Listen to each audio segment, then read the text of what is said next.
fitnah lebih kejam daripada pembunuhan. Semua memfitnah saya semua. Karena kalau tidak dituntut, ini akan terulang lagi. Apa yang motong ini, itu yang harusnya kita kejar kan? Kan kita sepakat nih bahwa hal ini tidak benar kan? Ya. Nah itu yang harus kita kejar.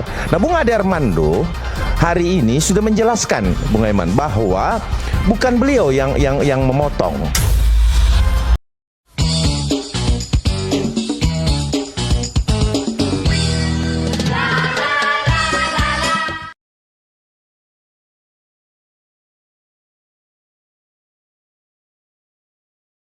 Sahabat, seberbahaya itukah Ade Armando sampai 40 ormas Islam melaporkan yang bersangkutan ke kepolisian hanya karena komentarnya terhadap video Yusuf Kala yang beredar luas di media sosial, sahabat semua. Dan sebaliknya, sebegitu marahnyakah Yusuf Kala, seorang mantan wakil presiden 2 kali di dalam pemerintahan Republik Indonesia, sahabat semua, sampai juga kemudian setuju atau mengerahkan 40 ormas untuk mempolisikan Ade Armando, sahabat semua. Bagaimana sebetulnya duduk masalahnya? Apakah betul Ade Armando telah menuduh Yusuf Kala telah melakukan penistaan agama dengan mengatakan bahwa baik Islam maupun Kristen itu mengajarkan bahwa membunuh itu adalah mati syahid, sahabat semua. Nah, tonton videonya sampai habis, sahabat. Jangan di skip ya, agar juga tidak menimbulkan pemahaman-pemahaman yang keliru nantinya, sahabat semua. Coba kita dengarkan perdebatan Ade Armando dengan salah seorang pelapor yang mewakili 40 ormas Islam yang telah melaporkan Ade Armando ke kepolisian tersebut, sahabat semua, di sebuah stasiun televisi swasta, sahabat semua. Mari kita ikuti. Sahabat, jadi memang jelas bahwa komentar-komentar yang disampaikan oleh Ade Armando dalam podcastnya di Cokro TV berpedoman kepada sebuah video pendek yang disampaikan oleh Yusuf Kala, sahabat semua, terkait apa itu penyebab konflik, sahabat semua. Nah, memang dalam potongan video pendek itu Yusuf Kala mengatakan bahwa baik Islam maupun Kristen memahami bahwa membunuh orang di luar agamanya itu adalah mati syahid, sahabat semua. Nah, video pendek inilah yang beredar sebelumnya dan kemudian itu yang dibahas oleh Ade Armando bersama 2 rekannya di Cokro TV, sahabat semua, dan video itu juga dipublikasikan dan beredar luas di masyarakat, sahabat semua. Coba kita ikuti dulu apa detail dari video 2 menit yang beredar itu, sahabat semua. Kenapa agama gampang jadikan alasan konflik? Kayak di Poso, Ambon. Karena kedua-duanya Islam dan Kristen berpendapat mati atau menewaskan orang, mati atau mematikan, itu syahid.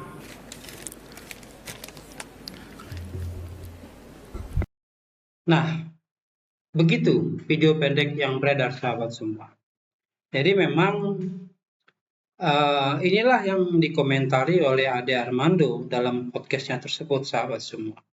Nah, kalau base-nya adalah video tersebut, jelas memang. Jadi seolah-olah pemahamannya Yusuf Kalla menyampaikan bahwa baik Islam maupun Kristen itu dalam ajaran agamanya memahami atau memerintahkan bahwa membunuh itu dianggap mati syahid nantinya, sahabat semua. Nah, saya mengikuti memang podcast yang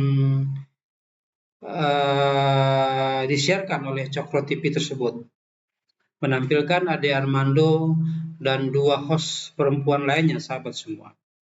Jadi memang di situ Ade Armando sebetulnya menyayangkan kalaulah benar itu yang disampaikan oleh Yusuf Kalla, tentu ini adalah pemahaman yang tidak benar begitu. Karena menurut Ade Armando, baik di agama Kristen maupun di agama Islam, itu sebetulnya tidak ada ajaran yang seperti itu menurut Ade Armando.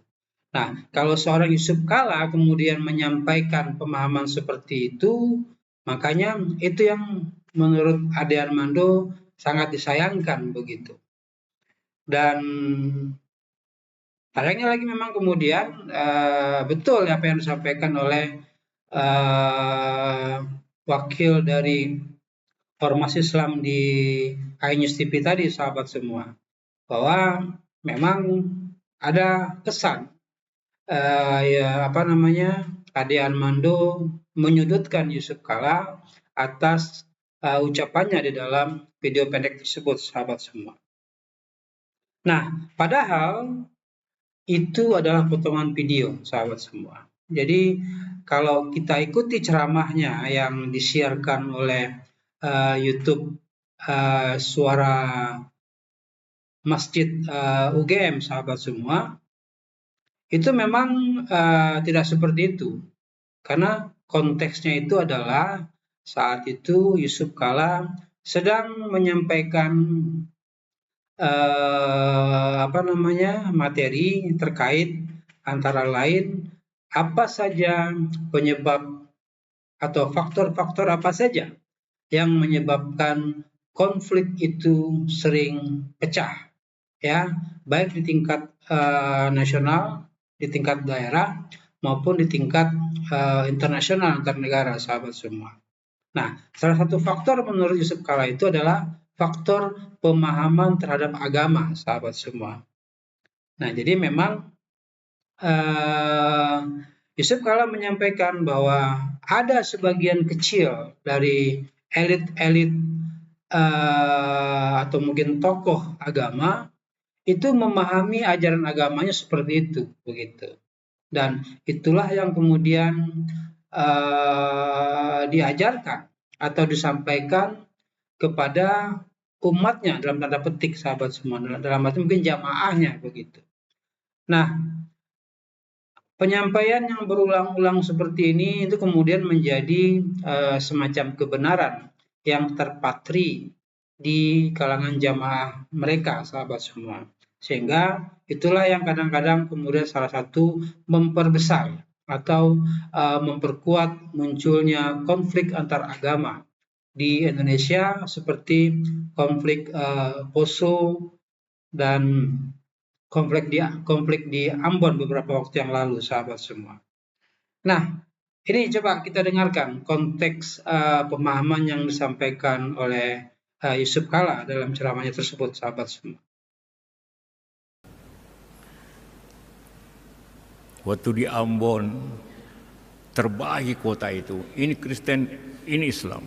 Kalau masuk Kristen dipenggal orang. Kalau masuk daerah Islam, orang Kristen dipenggal. Ribuan, hampir 5.000 orang meninggal. Hanya karena ia membunuh merasa syahid, hebat. Dibunuh pun orang tuanya tidak menyesal. Tidak ada tangis yang menyesal di Ambon itu kalau anaknya mati. Dia bilang, anak saya sudah masuk surga. Bagaimana menghentikan benda mereka yang begitu? Pertama, ya tentu pada saya masuk semua daerah itu. Orang bilang, jangan Pak, jangan masuk. Tidak, saya masuk daerah itu. Bicara dengan mereka. Sama, tentu saya masuk daerah Islam. Tapi satu, saya berpidato di seluruh ribuan orang. Dengan hanya satu kata. Bahwa sekalian Anda merasa masuk surga, tidak benar itu. Anda semua di sini yang membunuh orang masuk neraka. Terkejut ya. Karena tunjukkan sama saya agama Islam dan Kristen yang mengatakan membunuh orang tidak bersalah masuk neraka, masuk surga. Tunjukkan mana? Di Islam tidak ada, di Kristen tidak ada. Jadi Anda semua masuk neraka. Semua berhenti, semua diam. Besoknya saya panggil semua, saya marah semua bahwa kalian ini adalah yang pertama masuk neraka. Akhirnya saya bilang, apa Pak? Bicara dengan saya. Mari kita duduk. Dan ujungnya damai. Di Malino. Kenapa di Malino? Di kampung saya. Karena di situ daerah tidak ada teleponnya. Jalan cuma satu. Jadi tidak ada orang yang mempengaruhi dan tidak ada bisa orang telepon untuk mempengaruhi delegasi. 3 hari damai. Hanya 15 hari. Jadi setiap konflik itu pertama harus Anda mengerti. Nah, sahabat, jelaskan konteksnya yang disampaikan oleh Yusuf Kala. Jadi memang ini persoalan sederhana sebetulnya menurut saya, sahabat semua. Kesalahan Ade Armando jelas. Dia mengomentari sebuah video pendek yang beredar di media sosial. Kemudian dia bahas di dalam sebuah podcast. Dan podcast itu disiarkan tersebar luas, sahabat semua. Walaupun belum bisa dipastikan akibat podcastnya itu kemudian menimbulkan kemarahan di pihak penganut agama Kristen misalnya, yang dikabarkan juga kemudian melaporkan Yusuf Kala atas ucapannya yang memahami seolah-olah di agama Kristen juga ada konsep mati syahid, sahabat semua. Nah, Ade Armando tadi sudah menjelaskan bahwa sebelum saya podcast pun, artinya orang-orang yang melaporkan Yusuf Kala tersebut sebetulnya juga mengacu kepada video pendek yang beredar tersebut, sahabat semua. Nah, jadi sama-sama tidak memahami konteksnya yang disampaikan Yusuf Kala, sahabat semua. Nah, kritik saya kepada Ade Armando jelas bahwa dia kita tahu adalah seorang pakar komunikasi politik, sahabat semua. Nah, kalau seorang pakar komunikasi politik kemudian membahas sebuah video yang tidak jelas sumbernya dan dari mana asalnya, kemudian menganggap itulah sebuah kebenaran yang kemudian dia bahas habis-habisan dalam podcastnya, itulah kesalahannya beliau, sahabat semua. Nah, namun demikian, mens rea ya, atau motif untuk Ade Armando sudah menyampaikan bahwa dia tidak punya niatan atau tidak punya motif untuk menuduh Pak Yusuf Kala sudah melakukan penistaan terhadap agama, sahabat semua. Dan clear dia sampaikan bahwa apa yang dia sampaikan itu adalah berdasarkan video yang 2 menit yang beredar itu, sahabat semua. sebetulnya menurut saya tidak terlalu rumit persoalannya sahabat semua. Namun mungkin ya, karena memang Yusuf Kalla dalam beberapa waktu ini terlihat berada dalam tensi yang tinggi sahabat semua, karena selain ini kan juga ada persoalan dengan terkait dengan ucapan beliau menyangkut ijazah mantan Presiden Jokowi sahabat semua, yang juga kemudian beliau katanya itu diserang banyak oleh buzzer-buzzernya Jokowi yang tidak sependapat dengan ucapan Yusuf Kalla yang mengatakan bahwa ya kalau Pak Jokowi memang meyakini ijazahnya asli, ya sebaiknya ditunjukkan saja. Nah ini memang ucapan-ucapan yang pada akhirnya juga debatable dan juga menimbulkan polemik yang berkepanjangan di tingkat masyarakat, sahabat semua. Nah, kalau menurut saya sebagai seorang yang sudah melakukan kekeliruan, ya kesalahan yang melakukan pembahasan terhadap sebuah video tanpa betul-betul paham dengan konteks pembicaraan yang disampaikan dan juga tidak merecek bagaimana sebetulnya video aslinya membahas persoalan yang dikemukakan itu, ada baiknya menurut saya memang Ade Armando segera melakukan permohonan maaf dan permintaan maaf secara terbuka kepada Yusuf Kalla, sahabat semua. Dan Yusuf Kalla pun sebetulnya kan juga memang sudah mengklarifikasi bahwa tidak benar maksud dari video pendek yang beredar itu, sahabat semua. Dan ketimbang membiarkan persoalan ini kemudian berkepanjangan, ada baiknya juga menurut saya Yusuf Kalla dan juga para pendukungnya untuk menahan diri, dan sebagai seseorang yang diketahui, yang kita pahami sebagai tokoh perdamaian selama ini, sahabat semua, ada baiknya juga Yusuf Kalla menunjukkan itu, ya, tampil untuk mendamaikan atau paling tidak mengikhlaskan, ya, sepanjang misalnya Ade Armando sudah melakukan permohonan maaf dan permintaan maaf secara terbuka kepada Yusuf Kalla dan mengakui kekilafannya untuk membahas sesuatu yang sebetulnya bukan itu maksud yang disampaikan oleh Yusuf Kalla. Mungkin menurut saya persoalan ini tidak perlu kemudian harus dilaporkan ke pihak kepolisian, bahkan sampai harus melibatkan 40 ormas, ya, yang tentu saja menurut saya, ya ini kan kembali pada akhirnya kan persoalan-persoalan terkait dengan miskomunikasi, ya, terkait kepada persoalan-persoalan seliweran informasi di media sosial yang pada akhirnya tidak ada cek dan recheck yang lebih maksimal, sehingga pada akhirnya menimbulkan persoalan-persoalan seperti ini. Saya mendukung kalau misalnya Ade Armando segera meminta maaf kepada Yusuf Kalla, dan Yusuf Kalla sebagai negarawan, ya, sebagai orang yang dikenal sebagai tokoh perdamaian, penyelesai konflik dan berbagai konflik yang muncul di Indonesia, terutama misalnya konflik di Aceh, ya, konflik di Ambon, di Poso, sahabat semua, itu beliau berperan positif dalam penyelesaiannya.